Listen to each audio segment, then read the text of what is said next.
Thank you so much for joining me for part 2 of the book of Esther, chapters 4, 5, and 6. I just pray that you are blessed by it and continue to pray for me. Moving into chapter 4. So at this point, there's about 15 million Jews who are scattered and living throughout the Persian Empire. But now because of Haman's hatred and the king's stupidity, they almost for sure face a certain death. Unless they pulled up stakes and moved and went somewhere else, right? But where are they going to go? Because even Israel is under the rule of King Ahasuerus. So now we have the people of Susa perplexed. Back in chapter 3, verse 15, they're all perplexed at this decree that has been issued to have them destroyed. Esther, secluded in the harem, has no idea of what her people are facing, but we have Mordecai about to jump into action and do something about it. In verses 1 through 3 of chapter 4, we know that Mordecai has all the details of this edict that Haman has declared upon his people to have them annihilated. So he immediately goes into mourning by wearing sackcloth and ashes. And this is typical for this region, and it usually stresses the pain of those who mourn. And he has all of the Jews of the area to join him. Now, the narrative is very careful not to blame Mordecai for all of this that's happening. We know this is happening because he refused to honor Haman in the courts, and then Haman has vowed or actually wrote a decree to have his people destroyed. Wearing sackcloth and ashes is behavior meant to gain God's attention, but it's not overtly mentioned here, even though we know that this type of activity marks serious prayer. The emphasis, though, is that we must frequently trust God and take seriously our own role in the things for which we pray. So Mordecai's dressed in sackcloth and ashes, but he can't go further than the king's gate. He can't go inside the palace dressed like that. So somebody sees him and runs and tells Esther, hey, Mordecai's out there dressed in sackcloth and ashes. We don't know what's going on. So instead of asking what's going on, she sends clothes to him, but he refuses the clothes. So now she has to ask, okay, why are you doing this? So he sends a copy of the edict with the eunuch to explain to her what's going on in detail. So he tells her, you got to go and say something here to the king about this. So in doing that, she, sends word back to him, you're going to blow our cover. What is going on? I can't go to the king unless I'm summoned. And at this point, she hasn't been summoned by the king for 30 days. So going to the king without being summoned, and we know, could cost you your life unless he extended his scepter out to you. So with this explanation, he reminds her that, if this thing does happen, you're not safe within the palace. You're going to be the first one to go when he finds out who you really are. And then it's going to trickle down to your family. And then, we're going to be saved regardless, but you got to do this. So here is where the famous verse comes from in chapter 4, verse 14, and we'll read 14 through 17. Verse 14 starts, for if you keep silent at this time, relief and deliverance will arise for the Jews from another place, but you and your father's house will perish. And who knows whether you have not come to this kingdom for such a time as this. Then Esther told them to reply to Mordecai, go, gather all the Jews to be found in Susa, and hold a fast on my behalf, and do not eat or drink for 3 days, night or day. And I and my young women will fast as you do. Then I will go to the king, though it is against the law, and if I perish, I perish. Mordecai then went away and did everything as Esther had ordered him. What we see here is a slight shift in authority, because now we have Esther giving Mordecai commands to go and fast for 3 days with her and all the people. And we also see a level of trust that she has with her entourage, because they're Persian and they're going to fast with her, indicating again that they know who she is. And another thing we see is that Esther has a newfound courage, because she says, I will go to the king, and if I perish, I perish. So we see Esther maturing and getting ready to do what God has sent her there to do. Chapter 4 closes with knowing that Esther's made this commitment to her people, although there's no guarantee for a favorable outcome for her people or for herself for that matter, because remember, she hasn't been summoned for 30 days and now she's going to be risking her life by trying to get this audience with the king. So there's a little bit of unresolved tensions here at the end of chapter 4. As we move into chapter 5, we will see how Haman's plans will start to unravel, and we'll also learn that, even though we make these right commitments to do the right thing, they don't always guarantee a favorable outcome for all involved. and that, there's still going to be more decisions to be made that still may not guarantee a favorable outcome for all the individuals that are involved. But we do know that Romans 8:28 tells us that God does work all things out for the good of his people that are called according to his purpose. But that does not guarantee us freedom from loss or pain, even though we are committed to God's purpose and his people. So Esther and the Jews have been fasting for 3 days, praying that the Lord will intervene for them. So at this time, after these 3 days, after everybody's fasted, she goes and puts on her royal clothing, although she's still in mourning. And she's about to step out on faith, right? And so this kind of ranks up there with the deeds of our friends in Hebrews 11, because it wasn't enough just for the Jews to pray and have faith. Somebody had to act. Like in James 2:20, it says, faith without works is dead. So the first night she was with the king, remember, she only took what was suggested to her by the eunuch Haggai. And so she only took what was needed, the very basic. But this time, she has to prepare herself to meet the king. And so now she's got to go all out. She's got to get his attention because she's made a commitment to save her people. So she shows up in the court, still not, confident that she's going to live, but she's prepared for the challenge. So she's fasted for 3 days. So he sees her waiting back and forth in the court. And remember, he hasn't called her in for 30 days. So I don't know what's going to happen here. But he does find favor in her. He sees her. He finds favor with her. He extends his scepter to her, giving her permission to come into his presence. He senses something is wrong. So he asks, what is it you're looking for? And he goes on to offer her up to half the kingdom, which this is not a literal offer, of course, but a very generous offer. She can probably get almost anything she asks, except not for up to half the kingdom. So he knows it must be serious for her to take this risk, to come into his courts uninvited. And wisdom is not only knowing how to present oneself, but also a matter of knowing when and how to speak. So she has to have an idea of how things need to be done. So Esther's smart. She has a well thought out strategy to get the best possible outcome without the promise of any kind of positive outcome, right? But she also knows who she's dealing with. And she uses 2 key phrases here: if I have found favor, and if it pleased the king. So this is going to narrow his range of options, as to what he can say. 1, we know that she has found favor. And 2, we know that the king acts on the advice that he receives. When has he ever made a decision on his own? Through this whole thing, I've never seen him make a decision on his own. It's always been at the suggestion of someone else, right? So he probably sees this dinner invitation as, she wants to spend more time with him. He's a man, right? But Esther is creating an atmosphere of relaxation. She's trying to make it less formal because she knows that something this important needs to be in a formal structure, but she doesn't want this formal. She wants it as informal as possible. So if he comes to the banquet, to this additional banquet, he has no reason not to. He has to grant her, everything that she asks. So we see a slight shift in power here, because now we have Esther giving command, so to speak, to the king, and he's following. But why didn't she tell him immediately, what was about to happen, what Haman was up to? 4 things. It wasn't the right time. The king was not ready to hear that somebody he has promoted to prime minister, second in command of his entire kingdom, has made a plan, has literally written an edit to have an entire people eradicated, right? He's not ready to hear that. Number 2, it's not the right place. They're in the palace, and if she does that in that setting with all those people around, she's breaking palace etiquette and protocol, so it's not the right place. Number 3, she wanted only Haman and the king to be present because she wanted to catch Haman off guard. And the last one is a huge God moment, because there was one more event that needed to take place. Remember, Mordecai has still not been rewarded for saving the king's life, but that was about to happen that very night. A couple of God moments I want to bring up here. The Lord has restrained Esther from ratting out Haman. She hasn't dropped down on Haman just yet. The king accepted the delay to the second banquet so that she could answer her question then, as opposed to right now. And then her attendants have not, ratted her out yet. They have kept her identity concealed all this time. So the banquets come to an end, and Haman is heading out.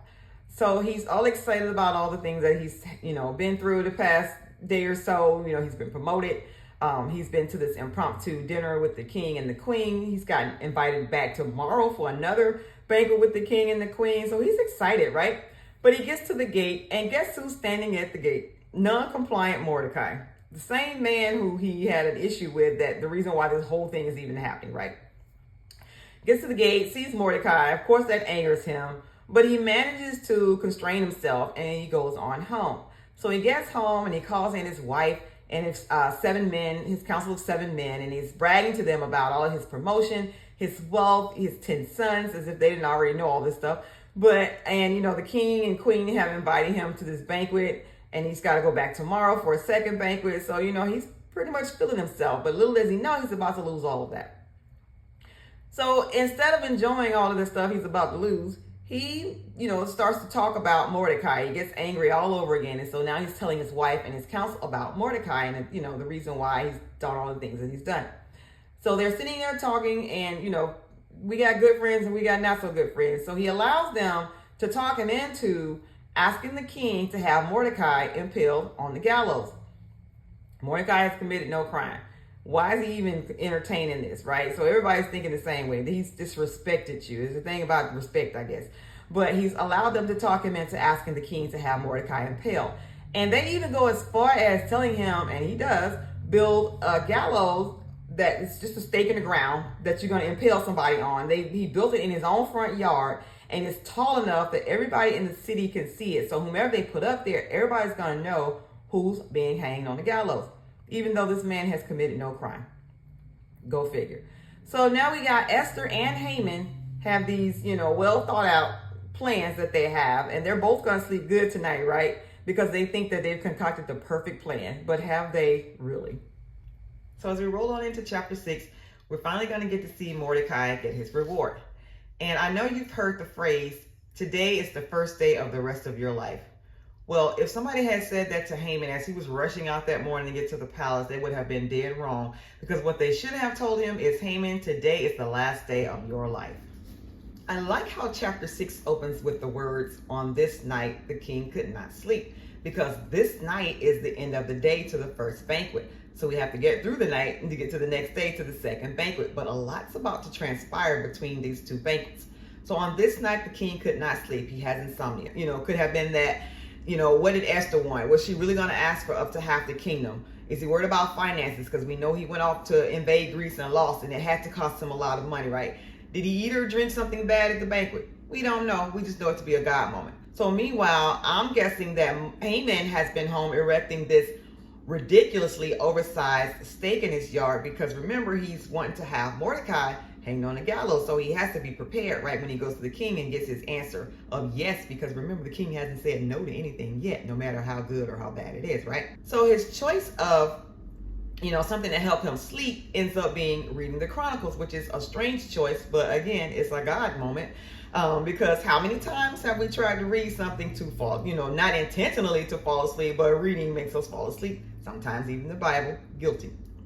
So he has this strange choice of entertainment. He's at no loss of entertainment, because he could have easily called up one of the over 400 girls that he has in the harem. He could have called in a musician. We don't know, but he decides to have something read to him to make him sleep. It's also an absolute God moment that the scribe, just happens to read the passage about Mordecai saving his life and foiling that plan by his own 2 men to have him killed, right? So as he's reading the Chronicles to the king, it gets to the part where, it is all over, and the king notices that he didn't hear anything about how Mordecai was rewarded. So he asks, well, what did we do to reward him? And the scribe says, well, nothing was done. There was no reward given. And so in the Persian Empire, like most bureaucracies, they keep these vast archives of records that they can consult, from time to time if needed. So he hears the passage about Mordecai, doesn't hear where he has been rewarded, and now he has to do something about it. This has to be remedied, because it's a thing for kings to make sure that they reward people who do things in the king's honor. They call him the benefactor of the king. It's the title that they give them. So they know they have to do something about that. An important thing to note here, though, is that this is 4 years since this whole incident has happened. So if it had been rewarded to him back then the events of this critical day would not have occurred. So it's early in the morning, and Haman wants to get to the king as soon as possible to discuss Mordecai. But the king is awake discussing Mordecai, so he wants to discuss him with someone as well. So Haman has probably been up all night erecting this oversized stake in his yard to hang Mordecai on. So he gets to the king's court. He's up to no good. He's there to do evil. He's lurking around. And right as he shows up, the king is asking, is there anyone in the court?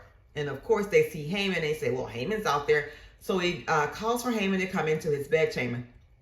Now, this is another little badge of honor for Haman, because it's one thing to be invited into the king's court, and it's a whole other thing to be invited into his bedchamber, right? Making it more personal the closer I get to the king, right?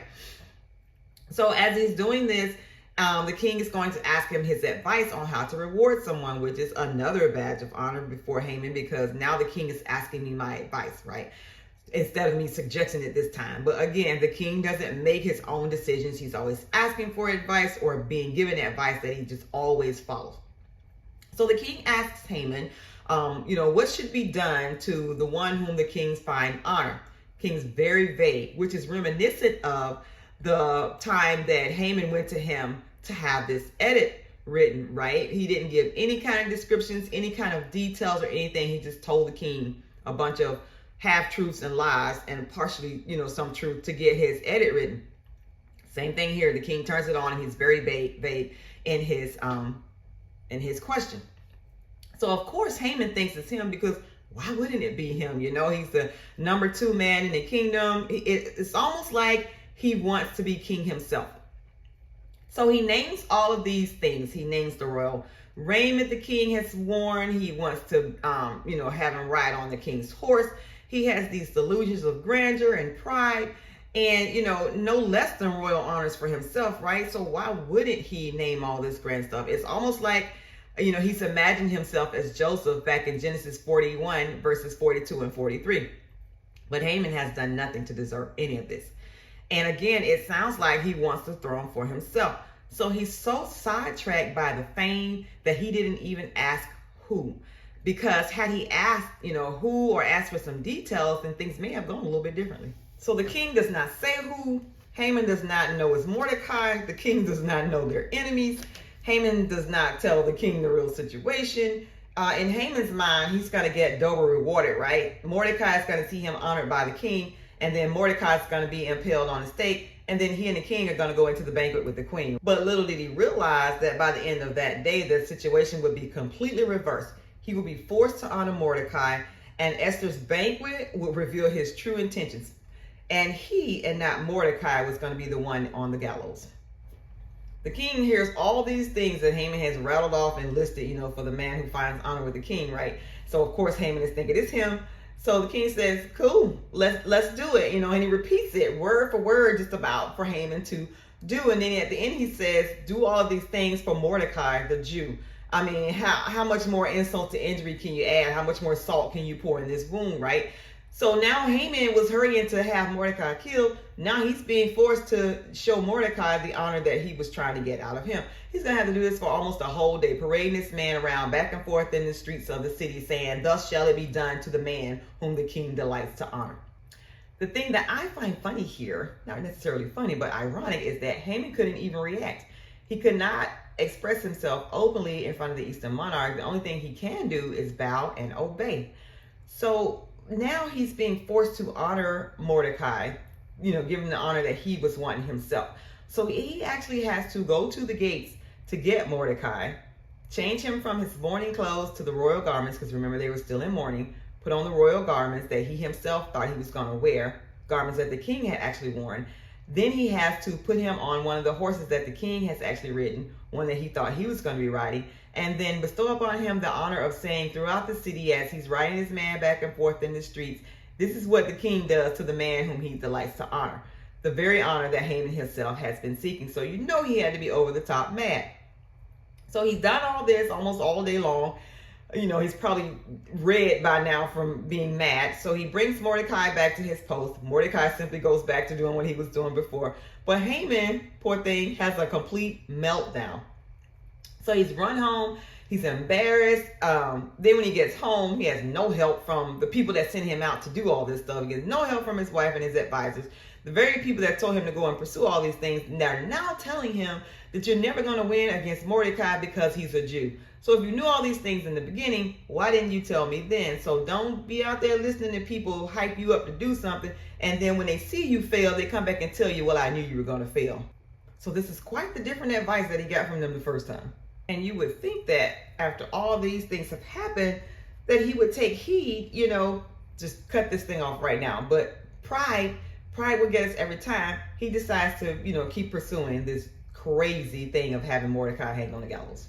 While discussing his misfortunes with his wife and his advisors, who have all ill-advised him to this point, the eunuch comes to pick him up. And remember, he was supposed to have Mordecai hanged on the gallows, and then he and the king were going to go to the Feast of Wine. So the fact that he's not ready is suggesting that maybe he's starting to lose control, because it looks more like an arrest and he's about to be carried off to a banquet instead of him just simply going to the banquet. So here at the end of chapter 6, we see that because the king could not get a good night's sleep, that a 4-year error is being corrected. And we need to remember that God can work through big events, but more often it's through the little things that he does that are way more simpler to get his message across. And always be appreciative of the little things that are happening in your life, because you never know what big thing God is up to.